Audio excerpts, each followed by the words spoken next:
J'avais annoncé dans un cours il y a quelques années comme quoi le récit de la création de Adam n'est pas le récit de la création de tous les humains qui se trouvent sur Terre aujourd'hui ou dans toutes les générations, et que Adam est le fondateur de la lignée adamique, mais pas tout ce qui ressemble à un humain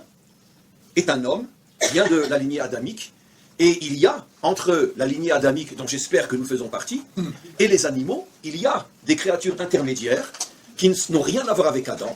qui ne sont pas vraiment des animaux parce qu'ils ne marchent pas à quatre pattes, mais qui ne sont pas non plus des humains dans le sens thoraïque du terme. Et il y a des allusions à cela, bien sûr, dans la Torah, ce qui veut dire qu'aujourd'hui, on est 7 milliards de personnes sur Terre, et le grand problème que nous avons, c'est qu'il est relativement facile de voir si on est en face d'un animal dans le sens réel ou non, parce que même si c'est un singe qui marche sur ses deux jambes, malgré tout, bon, on voit que c'est un singe, on voit que c'est un animal, à plus forte raison c'est un animal véritable qui est sur ses quatre pattes, mais si on est en face de quelqu'un qui n'est pas adamique, qui n'est pas donc ce que l'on pourrait appeler un homme dans le sens réel du terme, mais qui n'est pas non plus un animal, car il a le même corps que vous et moi, alors c'est très très difficile de savoir, quand on croise quelqu'un comme ça, à qui on a affaire. Il va falloir attendre certains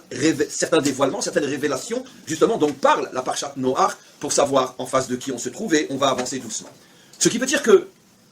ce que j'annonce, ce que j'enseigne, bien sûr puisé à l'intérieur des secrets de la Torah, de textes auxquels même de nouveaux rabbinim n'ont pas accès, ils n'avaient pas accès, c'est pour ça qu'ils me sont tombés dessus quand j'ai annoncé cette chose-là, parce que tout le monde était persuadé, d'ailleurs, avec tout le respect, si vous demandez à un non-juif, même religieux, qui connaît la Bible, d'où viennent les 7 milliards d'êtres humains aujourd'hui, c'est évident qu'il vous répondra de Adam et de Ève. Si vous demandez à la plupart des juifs aujourd'hui aussi la même question, ils vous répondront de la même manière. Mais c'est faux, absolument faux. Il existait des créatures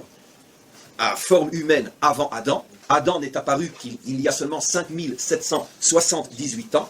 Mais avant l'apparition de Adam, il y avait déjà des millions de créatures à forme humaine, mais qui n'étaient pas des êtres humains à proprement dit. Et c'est eux qui, comme on va le voir, vont être responsables du déluge et de toutes les catastrophes de l'humanité.